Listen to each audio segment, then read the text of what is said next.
Hello student, welcome to our YouTube channel AKT course. आज आप class 10 का chapter 5 arithmetic progressions का exercise 5.3 का क्वेश्चन नंबर 16 को सोल्व करने वाला हूं। आइए इसको सोल्व करते हैं।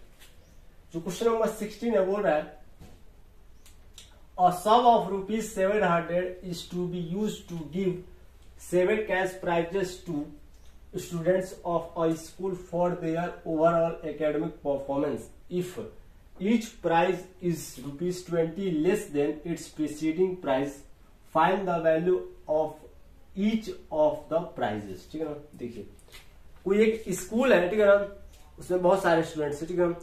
तो सभी स्टूडेंट्स का, ठीक है ना, जो ओवरऑल एकेडमिक परफॉर्मेंस है उसको देखा गया, ठीक है ना। देखने के बाद 7 स्टूडेंट्स को सेलेक्ट किया गया और उन 7 स्टूडेंट्स के लिए 7 कैश प्राइज रखा गया, ठीक है ना। और उन 7 कैश प्राइस का जो टोटल सम है वो है ₹700, ठीक है ना। अब देखिए, उसके बाद बोल रहा है कि जो पहला, ठीक है ना, जो पहले नंबर पे है, ठीक है ना, उसको जितना भी कैश प्राइस मिलेगा, ठीक है ना, जितना भी मिलेगा, ठीक है ना, उसके बाद जो जो दूसरे नंबर पर होगा वो पहले नंबर वाले के मुताबिक, पहले नंबर को जितना मिला है उसके मुताबिक 20 रुपया कम पाएगा, ठीक है ना। जैसे आपको समझा देता हूं, जैसे पहला नंबर वाला जो है, ठीक है ना, वो 100 मान लीजिए 60 रुपीज पा रहा है, ठीक है ना, इतना रुपीज पा रहा है, ठीक है ना। जो दूसरा नंबर पाएगा इससे, मतलब जो दूसरे नंबर पे है उसको जितना रुपया मिलेगा वो इससे 20 रुपया कम रहेगा, ठीक है ना। मतलब इससे 20 रुपया कम पाएगा, ठीक है ना। ये सपोज कर लीजिए, ठीक है ना, मान लीजिए 160 उसको मिला है तो इसको 140 मिलेगा, ठीक है ना। ऐसे करते करते जो तीसरा नंबर है उसको दूसरे वाले से 20 रुपया कम मिलेगा, ठीक है ना। यानी जो अगले वाले को मिलने वाला है ना वो पिछले वाले के मुताबिक 20 रुपया कम मिलने वाला है, ठीक है ना। यानी 120 ही मिलेगा, ठीक है ना। यहाँ पास आप देख सकते हैं कि पहले नंबर को अगर 160 रुपीज मिल रहा है तो दूसरे को 140 मिलेगा, 20 रुपया कम है। फिर इससे 20 रुपया कम तीसरे वाले को मिलेगा, फिर इससे 20 रुपया कम चौथे वाले को मिलेगा, ऐसे मिलते जाएगा, ठीक है ना। ये इस लाइन का मतलब है, ठीक। अब देखिए, अब हमको ये बताना है find the value of each of the prizes, ठीक है ना। हमको ये बताना है कि सभी को इंडिविजुअली कितना कितना प्राइज मिलेगा, मतलब कितना कितना रुपया मिलेगा, ठीक है ना। मतलब हमको 7 स्टूडेंट्स का इंडिविजुअली, मतलब पहले को कितना मिला, दूसरे को कितना मिला, तीसरे को कितना मिला, ये सब हमको बताना है, ठीक है ना। बताते हैं, ठीक है ना। तो हमको तो ये मालूम नहीं है कि कितना मिलेगा। यहाँ पास जैसे 160 लिख दिया, ठीक है ना, आएगा 160 आंसर है, ठीक है ना। लेकिन हमको मालूम थोड़ी है, हमको तो लाना पड़ेगा ना फॉर्मूला यूज करके, ठीक है ना। हम लाते हैं, ठीक है ना। तो देखिए, मालूम नहीं है तो हम लेट कर लेते हैं, लेट, ठीक है ना। जो पहले वाले को प्राइस मिलने वाला है, जितना रुपये मिलने पर, यानी cost of, let cost of first price be ₹P। मान लेता हूं कि उसको P रुपया मिलने वाला है। यहाँ पास कोई सा वेरिएबल ले लीजिए, X Y Z जो भी लेना है। मान लीजिए आप X रुपया ले रहे हैं तो X ही ले लीजिए, उसको X रुपया मिलने वाला है, ठीक है ना। X है, X रुपया मिलने वाला, ठीक है ना। तो दूसरे वाले को कितना मिलेगा, कॉस्ट ऑफ सेकेंड प्राइस कितना आ जाएगा ₹। अब इससे 20 रुपया कम यानी X - 20 कितना मिलेगा, ठीक। वैसे तीसरे वाले को कितना मिल जाएगा,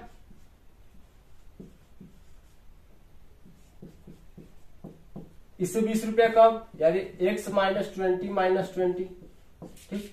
तो यहां पास -20 - 20 कितना हो जाएगा, -40 हो जाएगा। तो X - 40 हो जाएगा यहां पास, ठीक। वैसे करते करते चौथे नंबर को कितना मिलेगा, 4th। यहां पास कॉस्ट ऑफ है, ठीक है ना, उसके नीचे लिखते जाना है प्राइस भी, ठीक है ना। आपको लिखना है तो लिख लीजिए, ठीक है ना। मेरे पास सेकेंड थर्ड ये सब लिखते जा रहा हूं, ठीक है ना। कितना आ जाएगा, इससे 20 रुपया कम यानी X माइनस 20 माइनस करेंगे तो 60 हो जाएगा, ठीक है ना। अब आपको तो बनता है -40 -20 -60 होगा, ठीक है ना। वैसे कॉस्ट ऑफ 5th प्राइस भी X - 80 ठीक, कोई दिक्कत नहीं होना चाहिए।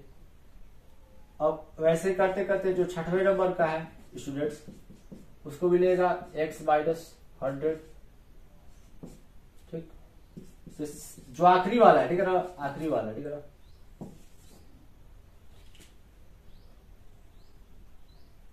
उसको भी ले आएगा यहाँ पास x माइनस 120, ठीक है। अब इसको जितना भी मिलेगा ना, ठीक है, जितना भी मिलेगा, ठीक है ना, उसमें दूसरे नंबर पर निकालने के लिए उसमें 20 माइनस करेंगे, तीसरे वाला स्टूडेंट्स के लिए 40 माइनस करेंगे, चौथे वाले में 60, ऐसे करते माइनस कर देंगे, तो सभी का इंडिविजुअली हमको मालूम चले जाएगा, ठीक है ना, इंडिविजुअली जो भी अमाउंट है वो हमको मालूम चल जाएगा, ठीक है ना। तो आंसर मैं यहाँ नीचे लिख दूंगा हैंस करके, यहाँ पास मैं सॉल्व करके यहाँ पास फाइनली यहाँ पास आंसर लिख दूंगा। अब सॉल्व कैसे होगा, समस्या ये है, सॉल्व करते हैं, ठीक है। देखिए इसको ध्यान से देखिए, तो ये एक एपी के फॉर्मेट में है, क्योंकि यहां पास हम एक चीज देख रहे हैं कि अगला वाला जो टर्म है और जो पिछला वाला टर्म है, इन दोनों के बीच का जो डिफरेंस है वो है -20। -20 कैसे हुआ, अब आप ये सोच रहे होंगे। देखिए सपोज कर लीजिए कि आप ये क्या है, एपी का सीरीज है, ठीक है ना, ये आपका A1 है, ठीक है ना, ये जो x है ये आपका क्या है, फर्स्ट प्राइज वाला A1 हुआ, ठीक है ना, या फिर A हुआ, ठीक है ना, ये आपका A1 हुआ, ये आपका A2 हुआ, ये A3 हुआ, ये A4 हुआ, ये A5 हुआ, ये आपका A6 हुआ, ये A7 हुआ, ठीक है ना। सपोज है ये एक एपी ही है, ठीक है ना, एपी के फॉर्मेट में ये कैसे हुआ, क्योंकि यहां पास एक से हम देख रहे हैं हियर A इक्वल टू, पहले तो x ले लीजिए, ठीक है ना, A इक्वल टू x, कैसे x, क्योंकि पहला वाला हमने कितना माना है, x से ना माना है, x रुपया, ठीक है ना, तो फर्स्ट है तो इसको A या A1 बात देखिए, ठीक है ना। D इक्वल टू, D कैसे निकलेगा, A2 माइनस A1 कीजिए, A2 माइनस A1 कीजिए तो कितना हो जाएगा, x माइनस 20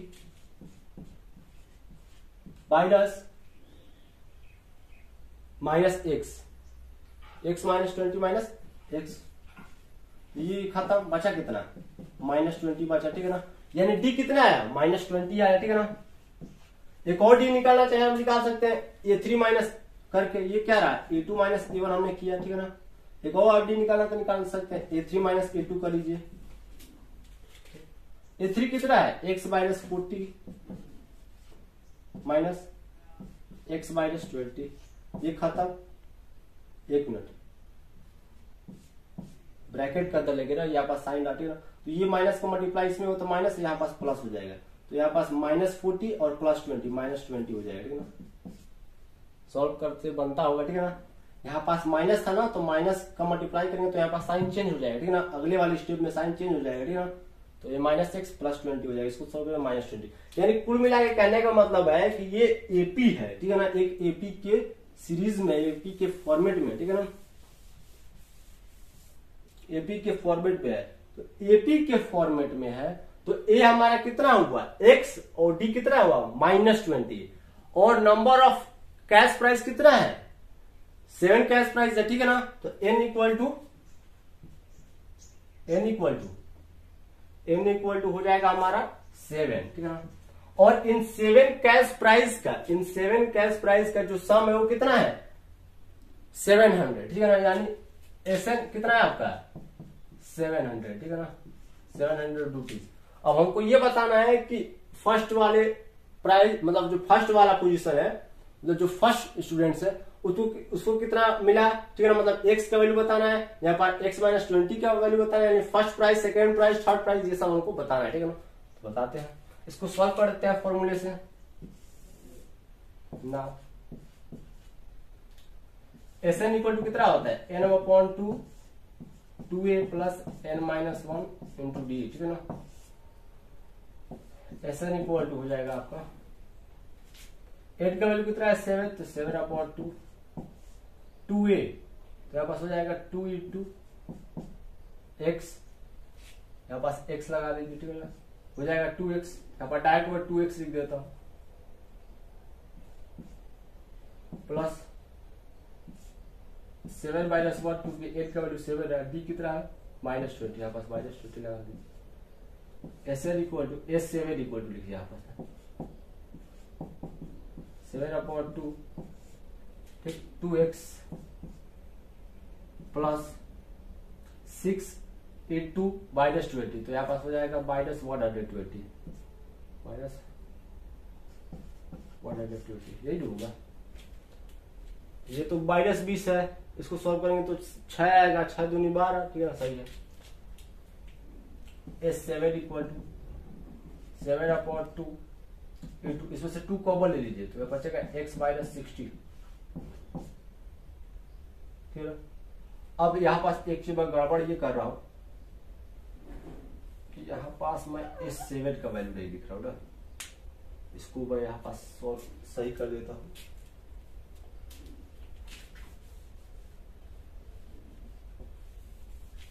करना कुछ नहीं है, यहाँ पास S7 का जो वैल्यू है उसको पुट कर देना है, ठीक है ना।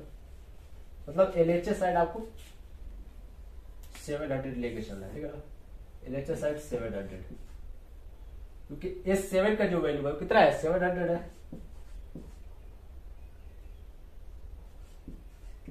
ठीक। 8 के जगह पे 7 रखेंगे तो S7 का वैल्यू कितना आएगा, 700, ठीक है ना। अब आगे बढ़ते हैं, ये 2 से 2 खत्म, अब इस 7 को इधर लाइए तो 700 अपॉन में 7 हो जाएगा इक्वल टू x -60, इसको डिवाइड करेंगे 100 आएगा इक्वल टू x -60। अब इस -60 को इधर भेजिए तो 100 प्लस 60 हो जाएगा इक्वल टू x, और करके लिख दीजिए x इक्वल टू 160, ये 160 है ना, 160 रुपीज, ठीक है ना। यानी जो पहला प्राइस यानी फर्स्ट प्राइस है उसको कितना मिलेगा, मतलब फर्स्ट प्राइस कितना है, फर्स्ट प्राइस का कितना अमाउंट है, यानी फर्स्ट प्राइस का कॉस्ट कितना है 160 रुपीज, ठीक है ना। पहले वाले कितना मिला, फिर पहले वाले को यहाँ पर सीरियल वाइज में लिख देता हूं, 1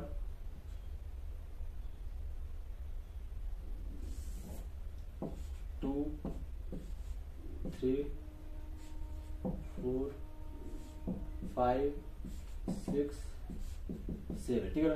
पहले वाले कितना मिला 160, ठीक। अब दूसरे वाले कितना मिलेगा 160 माइनस 20 करेंगे, यही नहीं करेंगे, x का वैल्यू कितना है 160, तो 160 में 20 माइनस करेंगे तो 140 आएगा। दूसरे वाले कितना मिला 140, ठीक है। ये आप आंसर में लिखिएगा ना फाइनल करके, यहाँ पर हेंस करके लिखिएगा आप पूरा कि फर्स्ट प्राइस 160 रुपीज है, सेकेंड प्राइस इतना रुपीज है, थर्ड प्राइस ये सब। देखिए यहाँ पास स्पेस का अवेलेबल है, उधर मैं चाहता तो लिख सकता था, लिखूंगा मैं, इसको भी लिखूंगा मैं, हेंस करके लिखूंगा, ठीक है ना। पहले आप यहाँ पास समझिए, ठीक है ना। अब तीसरे वाले कितना मिलेगा 160 माइनस 40, तो यहाँ पास 120 हो जाएगा। वैसे करेंगे मतलब कुल मिलाएगा 20 कम होते जा रहा है, यहाँ पास 100 होगा, यहाँ पास 80 हो जाएगा, यहाँ पास 60 हो जाएगा, यहाँ पास 40 हो जाएगा, ठीक है ना। मतलब ये ऐसे मिलेगा अमाउंट, ठीक है ना। हेंस करके लिख लीजिएगा, हेंस पहले इस चीज को आपको लिख रहा है तो लिख लीजिएगा, ठीक है ना, आंसर में, ठीक है ना। इस वाले स्टेप के बाद फिर इसको आप बना के लिखिएगा ना, ठीक है ना। मतलब ऐसा लिखिएगा, इस हिसाब से लिखिएगा कि लगे कि सॉल्यूशन में, ठीक है ना। यहाँ पास मैं ऐसे रफ टाइप कर दिया हूं, ठीक है ना, आप लिखिएगा, ठीक है ना। जब मैं यहाँ पास आंसर लिख देता हूं, hence cost of first price be 160 rupees, ठीक है ना, 160 रुपीज। सिमिलरली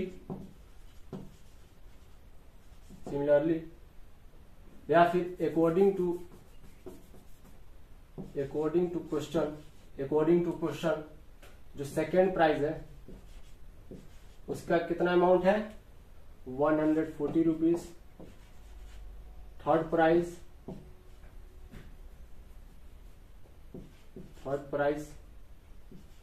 पी मतलब प्राइस है वो है ₹120।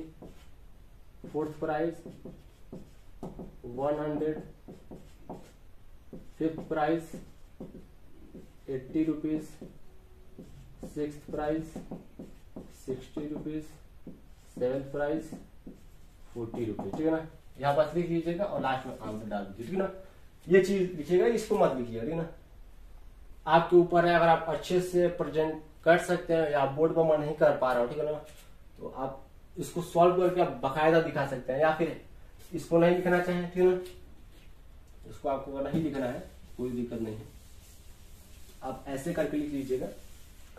हेंस और x इक्वल टू इतना है, ठीक है ना, उसके बाद लिखिएगा hence cost of first price be 160 rupees according to question. Question के हिसाब से मतलब जो अगला वाला है, ठीक है ना, उसको पिछले वाले के मुताबिक 20 रुपए कम है, तो इसको 140 मिला, इसको 120, 100, 80, 60, यहाँ पास फाइनल आंसर होगा। ठीक है ना, बहुत ताम जाम है इसमें, खैर फाइनली क्वेश्चन खत्म होगा।